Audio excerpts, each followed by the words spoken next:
Guys, dito unang natulog si Sir Arman Belo at ngayon ay dito na po siya sa gilid ng Seymour Araneta natutulog. Hello, good afternoon, Star Kada natin dyan mga katinga. Yan, welcome to our channel. This is M1 Star Danny TV. At kung hindi ka pa po nakapag-subscribe, do subscribe. Nandyan po ang subscribe button at huwag mo na rin kalimutang i-hit yung bell icon para lagi ka pong ma-update pag may bago akong video na i-upload at pag may live stream po ako. Kagaya nitong aking i-feature ngayon, tatandaan nyo na nagawang ko na to ng reaction vlog ang isa pong homeless na Canadian na si Sir Arman Belo, na sa pamamagitan po nito ay maaari po natin siyang matulungan, guys. So panoorin nyo mula simula hanggang sa dulo dahil makakausap natin dito sa ating or video recorder na gagawin natin si Sir Arman Belo para ikwento kung ano yung short story niya dito sa ating bansa. So that's this video, guys, hanggang sa dulo.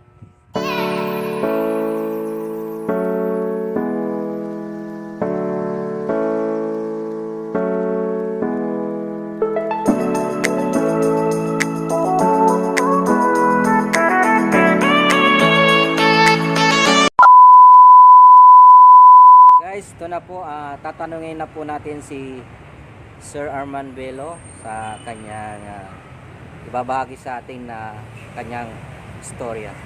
Sir, what is your worst experience here in the Philippines? There are two, I would have to say. I'm also a Yolanda survivor from Tacloban Ground Zero. So at that time, many died, many dead in that area. I'm helping who I can and to survive. And then after the typhoon, there's bodies. There's no relief. I didn't receive any relief because I'm not. I don't have a postal ID and no relief from my government or immigration. So we're surviving day by day. The neighbors, the Filipinos, are helping to share food with us with what they had. And then we transferred that time to Mindanao. That was another story. This has to be my worst experience because I haven't received my checks or my pension for approximately 9-10 months. So I've been surviving with a little help from my sister, but I have no income, and it's embarrassing. Usually I help others, and now others are helping me, and I'm humble. I'm not used to the situation. Living on the street is very hard. It's very difficult. It's embarrassing. It's shocking. I'm expecting some help from the government, from others, from the people that are like that, but everyone has their life, I guess, and I'm learning from this experience that we can't survive if we don't have money. Money is very important in this world, no matter where you are, and think of the future and be safe. Okay, so thank God you are a survivor, one of the survivors. Yolanda? In Yolanda. Yes, oh, very terrible. Ground You're Zero. very lucky.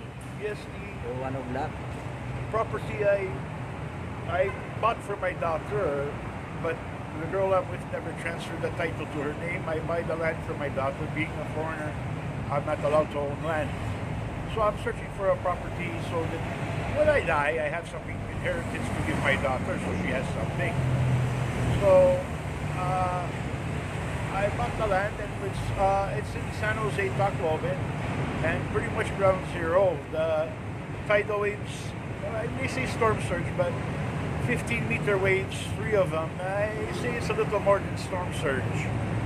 Destroyed, knocked everything down. 99% of the coconut trees destroyed, bodies everywhere. And then the water, the flood after the eye of the typhoon passed, came, and that washed out everything. So you were swimming for your life. A very difficult time. That's where you try to help each other to survive. It's hard, and it was a learning experience, like being in a movie, but the movie is real. You are not an actor. You're acting. You're trying to survive. So, That's the ayan. truth. So guys, yan po yung naging experience ni Sir Armando Bello doon po sa nangyaring Typhoon Yolanda doon sa may Samar. So, my next question, sir. How long don't see your daughter? Huh? So, 12 years now. And Yolanda is roughly 10 years. So yes, 12 years. I came 10 years ago to buy something for her. I bought the land. We started to build, and then the typhoon hit. I lost everything, not even the CR left, but 12 years, and I miss, and I love her. I will always love her. She is a big piece of my heart, and my heart is not complete if I don't see her.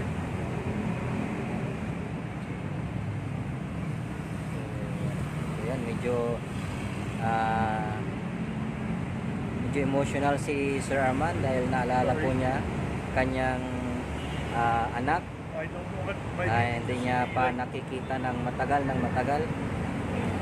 I don't want my neighbors to be like this. Sir, so sana makita na ni Sir yung kanyang anak. So sana matulungan po natin. Sir, my next question, how long you living in Samar? Somewhere roughly the start of September, and 1-2 days I'm at Sobo, and then the rest my budget run out. I go to the embassy, I go to Canadian embassy, no help. I go to the Philippine Immigration Office in Makati, and they're only allowed 6 months extension authorization. So I had to attend again to the main branch in Manila, the immigration, and I have no money, so I have no means of paying my overstay taxes. I have no means of transportation, no means of food, so and when I visited the Canadian Immigration Office, they said you have to have an email, you have to have an appointment. But this is an emergency. It's not. How can you ask for an appointment when it's an emergency? If you go to the hospital, you're dying, and then the hospital says, "Sorry, sir, you must come back, but you have an appointment." It doesn't make sense. It doesn't. And I'm not allowed to talk. I wasn't allowed to leave any documents. I wasn't allowed to leave anything. So I'm shocked. I thought, okay, maybe my government can help me, and then we can deal with this process slowly. My problems are back in Canada are my banking. They're closing my account. They're changing banking regulations. So the money I should be surviving on now is not being sent. It's back in Canada. So I have to return one way or another to try to fix that problem. Okay, so yun po yung naging karanasan at nung siya ay nakatira dun sa Samar, yun po, binahagi na po ni Sir Armando ang kanyang just to add, when I went to the main office in immigration, since I don't have funds and my government's not helping me, I have no choice but to ask for self-authorized deportation. But I'm afraid of that. No, I'm not, because then I cannot come back. If I am deported, I will never be allowed back in the Philippines, and then I will never be. Maybe I will never see my doctor again. So that's very sensitive. Everything is sensitive now, and hard to deal with. Thank you. but if you are come back in Canada, you want come back again here to live. To be with my daughter. Of course, she's my family. She's really all that I have. So of course I want to be with her. And I'm always thinking of her. Sir, this is my next question. How can you survive your daily life as alone? I can't. Not without the help of the good people of the Philippines. The Filipino workers, even the poor, even they don't have much. They've given me water, food when they can. The employees here are very good. They're pitched together to I'm embarrassed. Humble. I don't know how to accept with just to say, are you sure? Like, you provide for your family. You don't, like, I don't know how I will survive, but I will try. But the Filipinos, the people, my friends, my new friends, found friends, God bless them. They're helping me. So yes, There's so many people, hospitality. yes, that's why I'm more shy. I'm used to helping other people when they ask for help, but I'm not used to this situation. I'm not. Situation, yeah. I don't go to. I don't beg. Only unless I really have to. If I don't have 5 or 10 pesos for water or something, I will. Excuse me. I will ask. Excuse me. Can I ask so I can get a little water? Like that. Usually I get from the sink or at McDonald's like that. I get tap water. It's enough to survive for now. Guys, sa kasalukuyan po, si Sir Armando nakatira siya kay Sir June. Si June, isa siya po siyang dating OFW na pansamantalang nandito po siya na nagtatrabaho at nakita niya si Sir Armando na nandito siya sa gilid ng Seymour na natutulog. So naawa po siya kasi na-experience daw po ni Sir John na natulog din dati sa gilid ng kalsada nung siya ay nasunugan. So pansamantala po niyang pinapatuloy si Sir Armando para siya ay pagbihis at makaligo. So Yes. ganun po yung mga tao dito sa kahabaan ng Araneta, no? Kahabaan ng Araneta Avenue. Puros mababait po yung mga tao dito, lalong-lalo na po yung mga empleyado dito. So naasikaso po nila si Sir Arman. Yes, I'd like to mention a special thanks to Ma'am Kim was the first. They noticed me slowly here sleeping. Ma'am Kim was also a worker here, and she came by, and I was so touched and embarrassed. She brought me a bag full of canned goods, and she has a husband and a child, and I'm shy, I'm embarrassed. But it shows me the big heart the Filipinos and Philippine people have, and consideration for others. Then there's Sir June. I cannot say enough about Sir June. Everybody has been like a guardian from heaven. Sir June has paid for my transportation to make an appointment with the senator, to make an appointment with the mayor, but no reply. Then my daily, he gives me budget. Even washing my clothes, I'm so embarrassed. At least I can shower there for the meantime and sleep at night when he returns from work. Until Monday. Monday he's expected to go to work abroad in Saudi. So Monday I will be back on the streets. I think I will get back regular here again. I don't know until I see. Hopefully Sir Raffy can help me solve. Senator Raffy, excuse me, can help me solve all my problems. Yun. Si Chief John ay napakabait po kasi pag pupunta po si Sir Arman Bello para sa kanyang appointment kay Sir Raffy Tulfo ay binibigyan po siya ng pang budget. So ay sana po talagang makapunta po siya doon sa kanyang schedule. Oh, Sa no guarantee of appointment.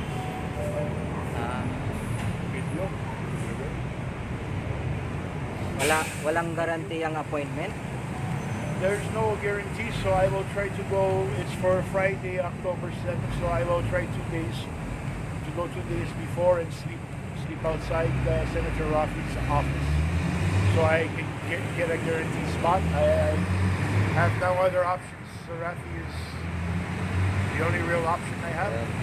So, sabi ni Sir Arman ay itatry po niya doon na pumunta at siguro makabang ng 2 araw para siya ay makapag-schedule ng appointment niya. So, sana po marinig po ni Sir Raffy Tulfo or Sir Senator Raffy Tulfo para matulungan po ito si Sir Armando Bello na kung sakali man ay matulungan siya ay makabalik sa kanyang bansa at kung hindi man matulungan para makita kanyang nag-iisang anak na matagal na hindi po nakikita.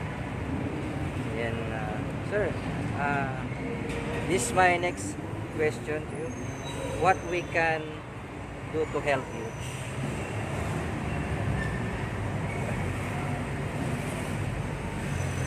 Everybody has helped me, but if I continue to, I cannot live like this forever. I cannot really, I cannot.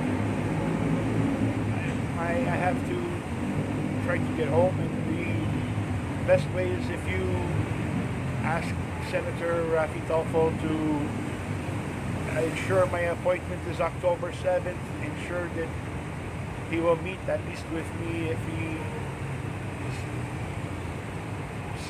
hears my story. I know he will know it's true because I have many documents I have salvaged, I have saved, and I can prove everything I've said. He's the only one. For now, the Canadian Embassy, they sent me a package once I went to the American Embassy. I even went there. And Americans allowed me to speak to an American consular where the Canadians didn't. The American consular called the Canadian Embassy on my behalf, and then the embassy sent me an email which they could have given me when I was at the embassy, but they sent me an email to fill out the application, and I still have to schedule to email them to schedule an appointment. But at this point, I'd rather wait till I talk to or meet, hopefully I pray that I meet Senator Raffy Tulfo and that I can talk to him first before I try to schedule an appointment with the embassy. Their questions are, oh, what about your family? My family, I would have asked my family, and I have. They can only help so much. They have their own lives also. And not everybody is rich, or how do you say, they have families, they have their own obligations, they have mortgages. If they put their house on the line for me, nobody's going to, even your family, nobody's going to do that. In Canada, it's much different. There's very tax. If you miss your tax, you lose your house. So you have to consider your family first. So I understand that, and that's why I've asked, and my family is not always on the best terms because everybody wants to be the boss. And in our world, not everybody can be the boss. It's like you wait in line. Not everybody can be number one. So you wait your turn. And I'm sorry about that, but my family is dysfunctional. Okay? I've tried, and they're not helping because they can't. If they could, possibly they would. So I cannot force them from here. I don't know what's happening. Yeah. Shout out kay Sir Raffy. Oh, big shout. Big shout out kay Sir Raffy. Please. Kay Senator Raffy Tulfo. So, this is my last question, sir. What has Canadian government done to help you? Well, it starts back to the Yolanda story. Yolanda, I didn't receive one piece of rice, not one peso, and Canadians were donating and providing relief and assistance for everyone except Canadians. So, and now again, I'm asking the Canadian government for help, and once again, they're proving themselves to be true, that they're not helping. They're not helping. So we'll leave it at that for now and see what happens from here. To live on the streets without a peso in your pocket. You lost also your passport. I lose all my ID, Your my ID, passport, your passport, driver's license, and everything, your ID. yes, Your birth everything certificate, important ID. everything. That's why I got the affidavit of loss. Yeah. And then I was waiting for the checks from my insurance company, and the checks they sent aren't checks, so I cannot cash them here. So then oh, you can only cash them in Canada. But why would you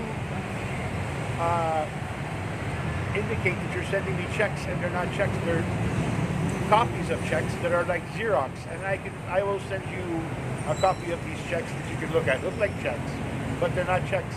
If I try to cash it, maybe I'm in jail for banking fraud.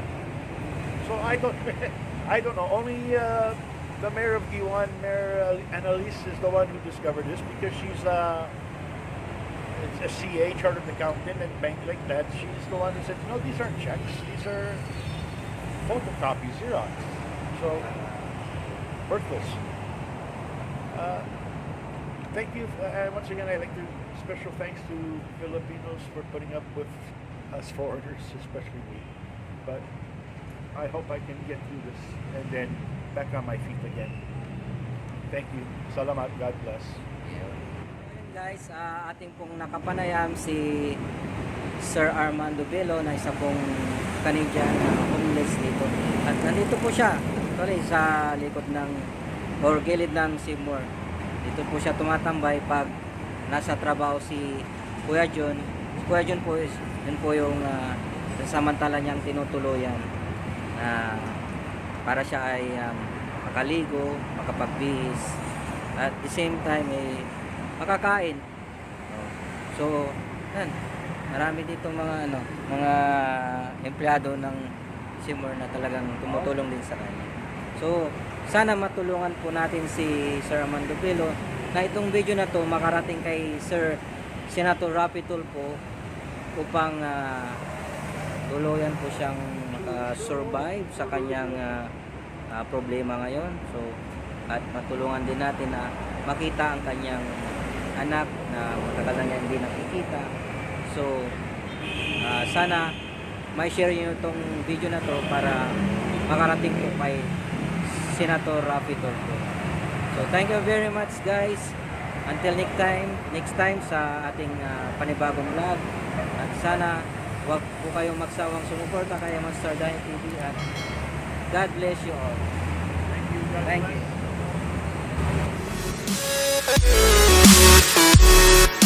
Thank you.